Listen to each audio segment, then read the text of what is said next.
Gratitude is the foundation for your goals and aspirations and vision for the future.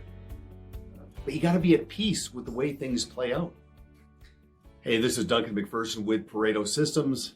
Thought I would check in. I'm about to do a webinar here in a moment, but I had to share this with you because first of all, I've always believed that all lessons are either taught or learned. And by that, I mean, they're taught by a teacher. You've got a student, right? You've heard the expression, when the student is ready, the teacher will appear. So there's that stage of readiness that has to exist. But learned lessons are often really experiential. They're not in a simulator or a lab or theoretical. They're in real time, and those tend to be very powerful. An example, I mean, I'm a big proponent of having a fit process instead of a sales process, not trying to convince someone to become a client and letting them come to their own conclusions, but only accepting a new client if the alignment and the fit is perfect, right? Because how you start a relationship has so much impact in terms of how it will unfold. And I mean, people buy into that, but sometimes they need the validation. And, this is the tale of two clients, because I got off the phone with an advisor, and literally in the same day, he had a conversation with his best client. And I mean, across the board, number one client, not just economically and quantitatively, but qualitatively. I mean, no dread when he sees her number on the call display. There's no micromanagement. There's fee worthiness. I mean, it's just a perfect relationship. And she said to the advisor in that conversation, "Is this a buying opportunity right now?" I mean, it was just so optimistic and uplifting. And that same day, that advisor got fired by his bottom client. Ironically, a client he made no money from, and he reluctantly took on as a favor to someone else.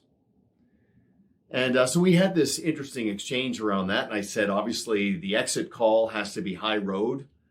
It has to be based on a philosophical disconnect, and you respect that. It's not about, it's not me, it's you, or none of that. And of course, he's got to call the original rainmaker and explain what happened. And then he's got to start thinking about the silver linings in terms of how this can really serve him going forward.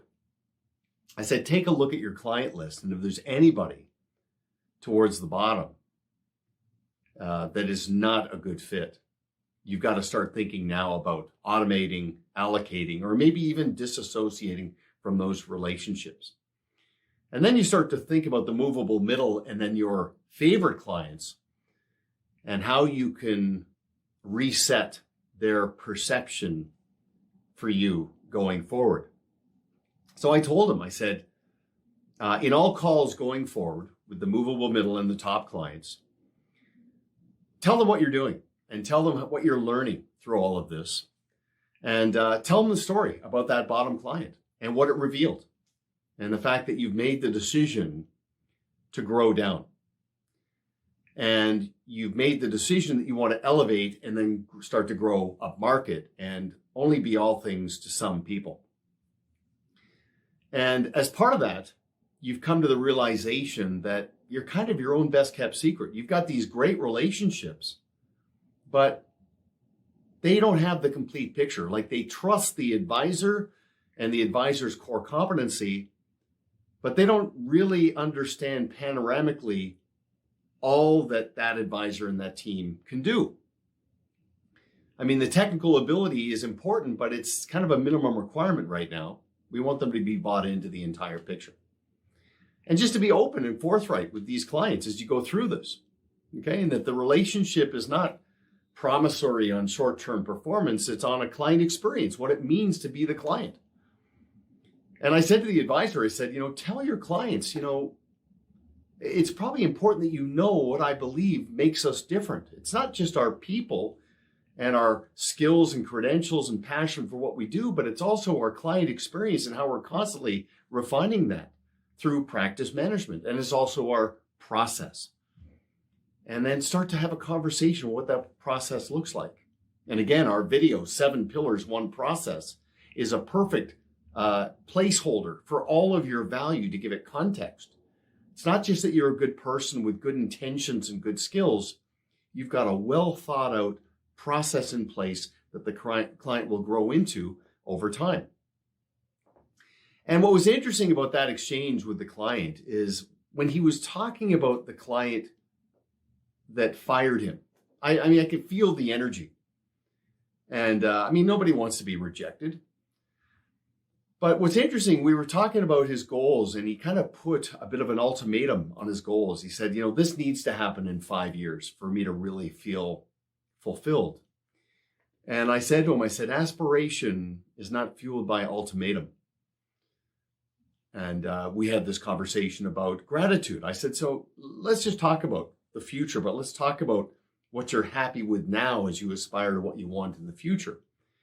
And he told me about all kinds of great things, including the fact that his daughter was accepted to a great school in Scotland. And I said, you can't take any of that for granted. I mean, we all know how time flies so incredibly quickly, right? What's that old saying? The days are long, but the years are short. And I just reminded him, I mean, there's been 100 billion people walk planet Earth.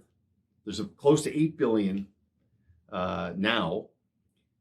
And I said to him, how many of those 100 billion, let alone the 8 billion, would have a kid who have the ability, the qualifications to be accepted to a school of that caliber? And how many families have the economic ability to make it all happen? I mean, that's so huge. Gratitude is the foundation for your goals and aspirations and vision for the future. But you got to be at peace with the way things play out. But as I was trying to encourage the advisor, I was just basically saying, look, you've earned this. You're so understated. You're so, much your own best kept secret in terms of not tooting your own horn, but you're allowed to aspire, and it's self-fulfilling. You've heard the expression, right? You'll see it when you believe it. Okay, so just more on what's happening with advisors as we emerge through this episode, but very gratifying for me. So thanks for watching, and we'll see you soon. We're doing a summit and some webinars coming up in the future we'll invite you to, but until then, thanks for watching. This is Duncan MacPherson with Pareto Systems. Make it a great day.